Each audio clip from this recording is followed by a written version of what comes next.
avec Clara Dupont-Moreau. Vous parlez des pentes arides du mont Hermon, notamment creusé de la famille de Lourdes.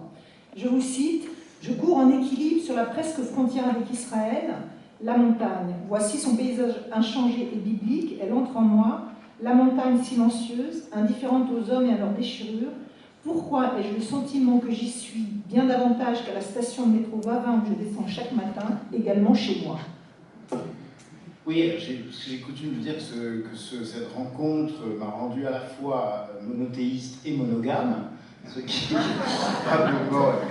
Il va falloir vous développer un peu. Oui, probablement va falloir... Je vais changer mes questions. Deuxième livre, qui aura il est choqué. Révolté par ça. Révolté. Alors là, révolté. Polygame et franchement... C'est Arbenedo? Non. Et c'est vrai que ça a beaucoup de rapport avec ce pays aussi. Parce qu'avec la chance qui me caractérise, on passe pas mal de temps à Beyrouth, mais finalement, Beyrouth, ça ressemble quand même assez à l'idée, même si les gens ne connaissent pas ce qu'ils ont vu dans les films.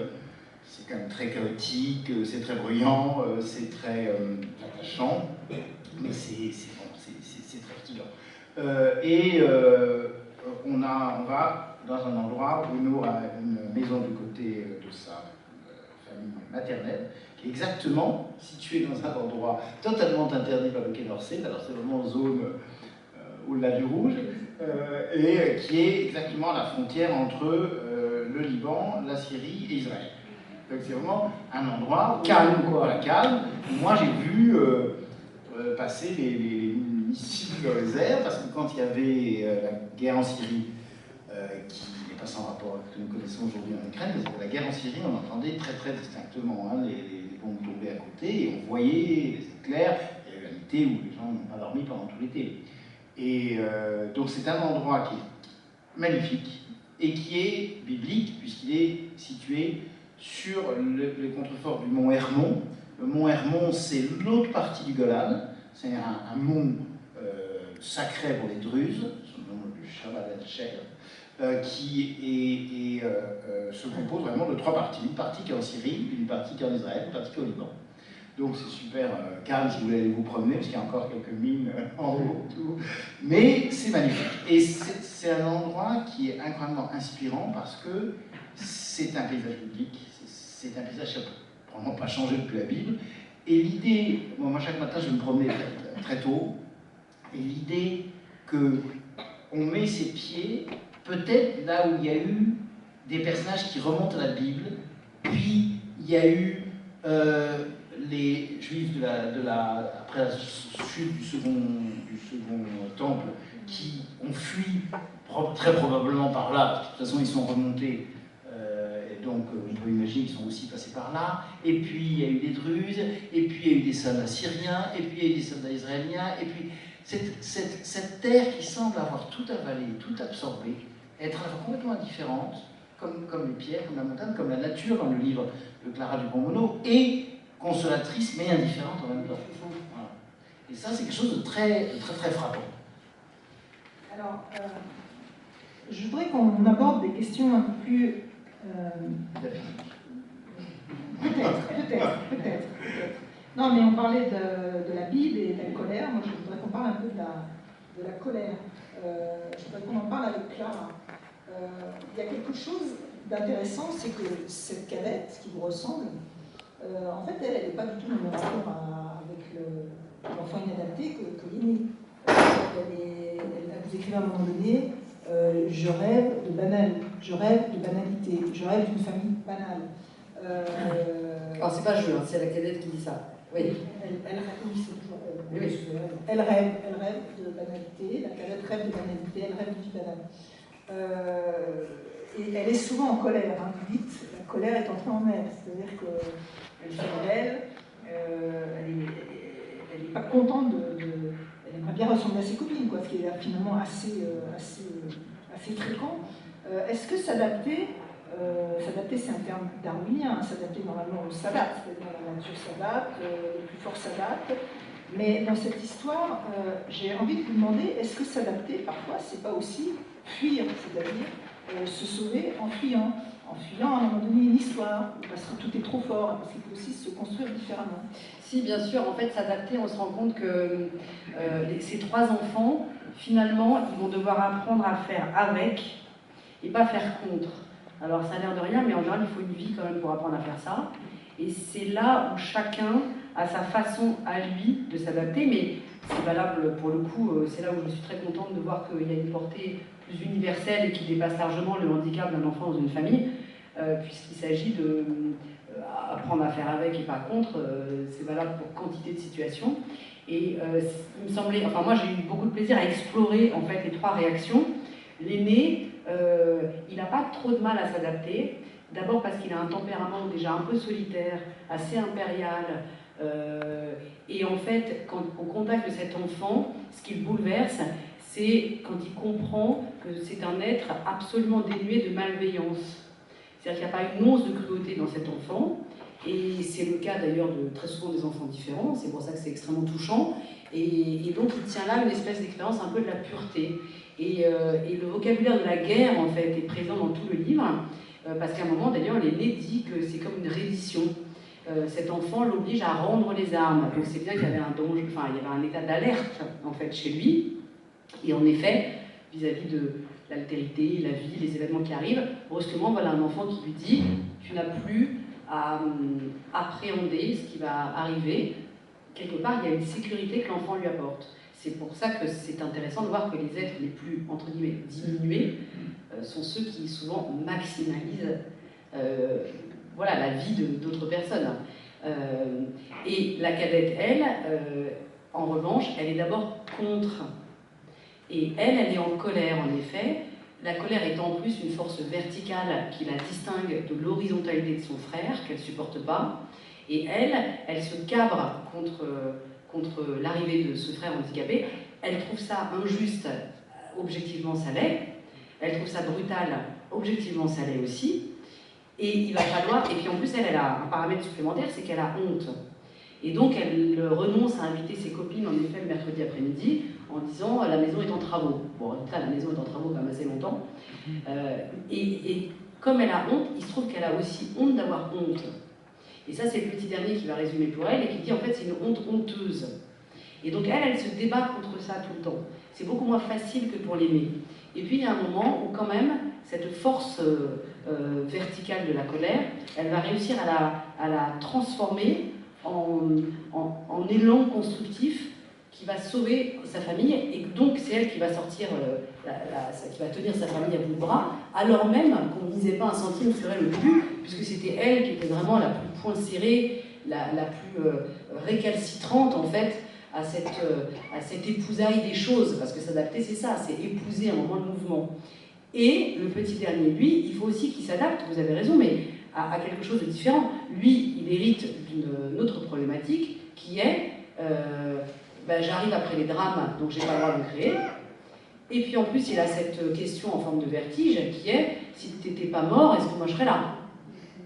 Et vous ajoutez à ça une couche de culpabilité, pardon d'être normal alors que tu l'étais pas. Donc lui, il compose avec ça. Mais en même temps, lui, il a une gratification que n'avaient pas les deux autres, qui est que, comme son frère et sa sœur sont plus grands, c'est lui qui partage cette convalescence des parents. Lui, c'est l'enfant qui va... c'est l'enfant de la réconciliation, c'est l'enfant de la consolation. Ces enfants-là, souvent, moi, je les appelle des enfants cycalphates. Du nom d'une crème, voilà, que les gens ici qui se sont déjà écorchés connaissent, qu'on achète en pharmacie, et je vais finir par demander un pourcentage au laboratoire à Vennes, parce qu'il faut le dire. Mais alors, c'est pas les enfants de la guérison, mais c'est de la cautérisation. C'est vraiment l'idée de cicatrisation, de convalescence. Or, ce rôle lui est dévolu, et c'est aussi très gratifiant. C'est lui qui fait naître des étoiles dans les yeux de ses parents parce qu'il se met à marcher, tout simplement. L'enfant d'avant ne marchait pas. Quand il y a l'anniversaire et qu'il prévient des copains, les parents, ils n'avaient pas vu des copains à la maison depuis un moment quand même, donc ils sont très contents. Donc c'est lui le responsable du bonheur, en quelque sorte. Donc chacun compose avec ça, et en fait, chacun, finalement, cette logique-là, de faire avec et pas faire contre, c'est pas pour rien que ça se passe dans les Cévennes, c'est que ce sont des paysages où il faut faire avec et pas contre. Les gens qui habitent au bord de la mer le savent très bien. C'est-à-dire que si vous commencez à faire contre un ciel qui vire au gris foncé avec un coup de vent sévère, vous allez être perdant. C'est la nature qui sera plus forte que vous. Donc il faut absolument, ce sont des gens qui très souvent dans ces paysages-là sont tout à fait au courant et ont cette espèce d'humilité qui consiste à d'abord écouter les signes et ensuite ils s'adaptent justement. Sauf que les enfants, ces enfants-là, cette logique géographique, ils la connaissent par cœur, néanmoins, c'est la première fois qu'ils vont devoir l'appliquer à leur vie privée, à leur vie familiale. Et là, c'est pas pareil. Absolument. Alors, vous dites ce sont des paysages où on est obligé de faire avec. Ça me fait penser, Madame Carcassonne, se faire avec, vous parliez du Liban, de cette zone particulière dans la montagne, j'ai envie de dire, où on peut ni faire avec, ni faire sans. C'est-à-dire que toutes ces multiples identités, ces oppositions, ces guerres fratricides, ça dure depuis tellement longtemps. Ces peuples qui sont là, qui habitent là depuis tellement longtemps, certains ont été chassés, d'autres sont arrivés. On ne peut pas faire avec, on ne peut pas faire sans. Il y a quelque chose de complètement lié à cette identité du Liban. Peut-être qu'il y a une autre identité dans ce livre qui est intéressante, qui est peut-être beaucoup moins spectaculaire, mais qui occupe une place importante, une identité, et celle des Juifs du pape. On n'est pas très loin d'Avignon ici. J'aimerais que vous en parliez. Moi, j'ai trouvé un des aspects les plus, en tout cas pour moi, formateurs, parce que je connaissais très très peu cette histoire. Mais qui sont ces Juifs du pape dans toute cette quête identitaire, dans tout ce voyage initiatif? Quelle place particulière ils ont dans votre vie? Et expliquez-nous un peu qui ils sont. Alors, en quoi c'est peut-être pour vous une aristocratie des Juifs? En fait, il y a plusieurs questions qui sont liées, je vais essayer de simplifier. Il y a un rapport, en tout cas, je n'en pas du tout que je me hausse au niveau du livre de Clara que j'ai eu l'honneur de publier. Mais je voudrais 10% des ventes. 10% des ventes me suffirait. Mais non, il y a un thème qui est commun, c'est comme la famille. Et, alors, je pense que dans le livre de Clara, qui est clairement une déclaration, pas forcément une déclaration d'amour, enfin en tout cas, une famille, bon, c'est vu à travers la fratrie, mais ça compose quelque chose de très important. Moi, j'ai toujours vécu plutôt un peu en manque de famille, et aussi en manque de transmission, parce que j'ai en fait perdu mon père très, très jeune, et la transmission ne s'est pas probablement effectuée pleinement comme elle aurait pu se faire. La question de la transmission est très importante pour moi, dans l'édition aussi, où je pense que la transmission doit se faire, etc. Et donc, comme on ne m'a pas transmis sans doute un grand nombre de choses, y compris par exemple du point de vue de l'éducation religieuse, de l'éducation culturelle, eh bien, je ne savais pas grand-chose. Il y a longtemps, et quand mon père était encore vivant, j'étais un enfant, mais je me souviens très bien, j'avais été dans un musée en Israël. Alors, il y avait des grosses, c'était l'époque, les ordinateurs étaient énormes, il y avait des grosses turbines, et on avait entraîné le nom de Carcassonne. Il était sorti des tas de pages sur la communauté en fait, ce qu'on appelle les Juifs du Pape, pour le simplifier, qui est comprise entre Avignon, Cavaillon, Carpentras, l'île sur la Sorgue, avec bien évidemment au fil des siècles des départs vers Aix, vers Marseille, vers la plupart des villes du Sud. Mais enfin, on parle là de ce que Armand Lunel, qui est sans doute l'un des meilleurs écrivains sur la question judéo-comtadine, appelle l'aristocratie du judaïsme. Et j'adorais l'idée que ce judaïsme qui a pendant des siècles souffert finalement d'être mal traité, au sens propre du terme, relégué, et ghettoisé, enfermé, en fait, ces juifs-là, c'est estimé l'aristocratie. Et quand j'ai commencé à fouiller cette question, puisque j'ai retrouvé dans la bibliothèque de mon père, des années après, il est mort, j'avais 21 ans, je crois, j'ai retrouvé dans la bibliothèque de mon père, enfin, un certain nombre de livres qui ont été le point de départ, en fait, de cette enquête. C'est-à-dire que j'ai lu les mêmes lignes, si j'ose dire, les mêmes phrases, et j'ai vu qu'ils soulignaient ce qu'ils soulignaient. On apprend beaucoup de choses de ce que soulignent les gens dans les livres, quand ils soulignent quelque chose, ils font une annotation, quelque chose. Bon.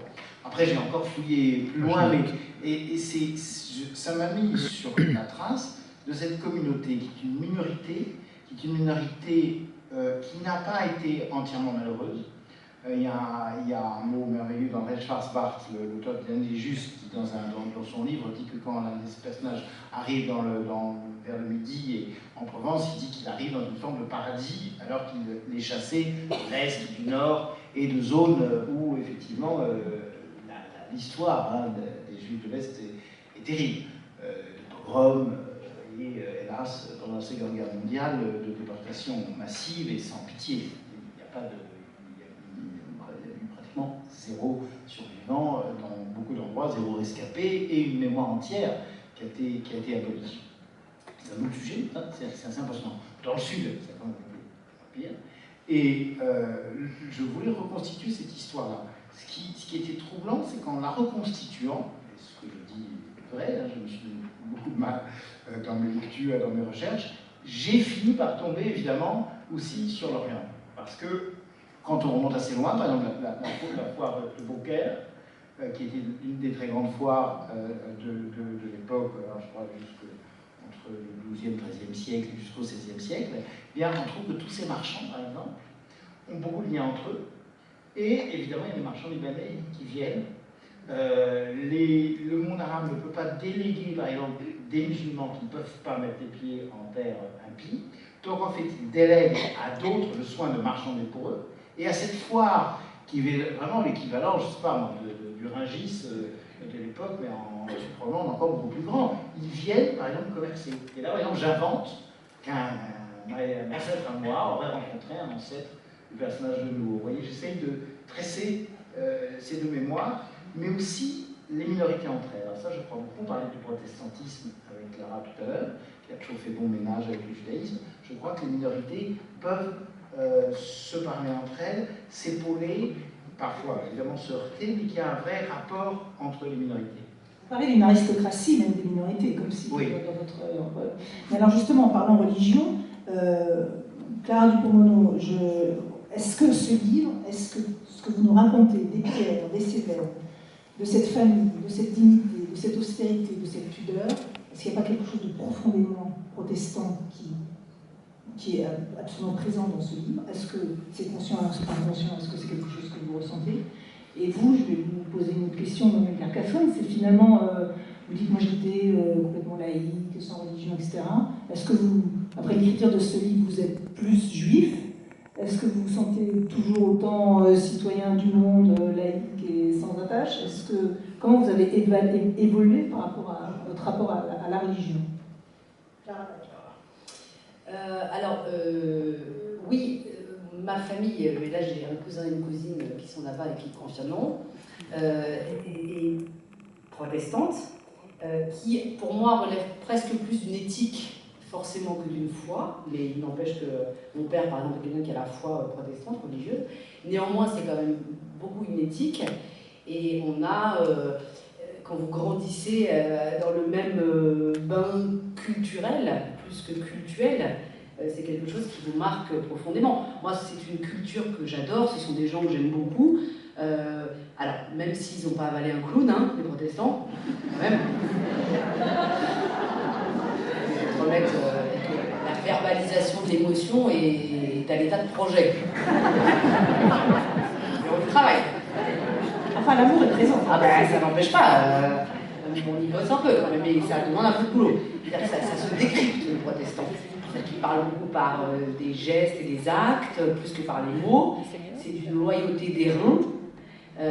Moi, j'y vois quelque chose de très médiéval, dans le respect de la parole donnée, dans une certaine conduite. Il se trouve que notre grand-père était résistant, que ça, quand on a, nous, petits-enfants, on en a discuté avec lui, on a des souvenirs quand même assez forts de ses propos, de sa tenue, de son maintien.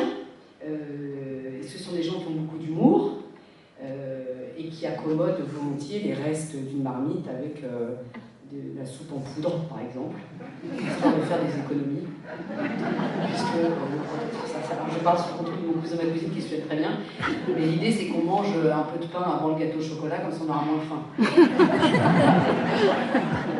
Voilà, et on ouvre les bras devant la première minorité opprimée qui montre le bout de son nez, ça se discute pas non plus. Et ce que je veux vous dire, c'est que ça donne tout ça c'est une éducation. C'est une éducation. Alors, le protestantisme des Cévennes, il est assez particulier parce que ça se confond. C'est pas tout à fait le protestantisme de l'Alsace qui est beaucoup plus luthérien, mais ce protestantisme, en fait, qui est le calvinisme, hein, qu'on trouve aussi un peu en Suisse, qu'on trouve un peu vers Bordeaux aussi, Ça s'est un peu téléporté vers là. Mais moi, voilà, c'est une culture, nous, enfants de cette famille, ça fait tellement partie de nous qu'on prend, quoi. Et dans le rapport à l'enfant, est-ce qu'il y a dans cette dignité, dans cette façon à la fois d'être toujours là, mais d'économiser le sentiment, mais d'être toujours extraordinairement présent, enfin, dans l'amour, est-ce qu'il y a quelque chose que vous liez à cette culture-là, ou c'est juste cette famille-là qui a été particulièrement... Il y a le médecin à la fin, à l'enterrement de l'enfant, qui dit cet enfant devait vivre 4 ans, il a vécu 8 ans, je crois. Ouais. Et c'est sûrement à cause de cette famille, évidemment, qui est dans cette famille. Alors ça, c'est, pour le coup, là, on est dans le mystère de... Mais en effet, ce sont des gens endurants. Alors, est-ce que c'est parce qu'on est dans les Cévennes, ou est-ce que c'est parce qu'ils sont protestants? Après, c'est difficile à démêler, puisque c'est vraiment, ce protestantisme-là, il est quand même intimement lié à ce lieu. C'est pour ça que je pense profondément qu'il y a... que le lieu vaut pour parenté. Ça, j'en suis convaincue. Je pense qu'entre les mots lien et lieu, c'est pas un hasard s'il n'y a qu'une lettre de différence. Et que même dans l'expression, quand on dit un enfant du pays, il y a déjà, vous voyez, une parenté quasiment sanguine qu'on pose tout de suite. Donc je crois profondément à cette idée du lieu, et je pense qu'il y a des histoires d'amour entre les gens et les lieux, et qu'on est, on est d'abord l'enfant d'un endroit. Endroit qui peut être choisi, pas forcément natal d'ailleurs. Mais il y a des réelles belles histoires d'amour entre des lieux d'adoption, entre guillemets, et des personnes. Donc ça, moi, la force du lieu et de l'endroit, ça, j'y crois beaucoup. Donc c'est vrai qu'après, c'est intimement lié. C'est une terre où on peut encore entendre les mots papistes, c'est-à-dire que ça désigne les catholiques, alors qu'on est quand même en 2022, je le rappelle. Et d'ailleurs, dans le livre, à un moment, il faut bien le reconnaître, c'est quand même la communauté catholique qui se trouve que les parents ne sont pas du tout aidés par le système gouvernemental et sociétal qui, en général, n'a que faire de ses enfants et n'aide pas les familles. Et donc, on a beaucoup recours du coup à la débrouille, on parle autour de soi, etc. Puisque, encore une fois, les familles ne sont pas aidées, pour moi c'est un scandale. Et résultat des courses, qui c'est qui trouve une place? C'est une communauté de bonnes sœurs qui, il se trouve, existe vraiment. Et c'est en Lozère, et c'est vraiment une maison en forme de L, comme je le raconte, avec des dames à cornettes, qui accueillent des enfants qui sont différents et qui mettent tout le cœur qu'elles ont. Et le fait que les cousins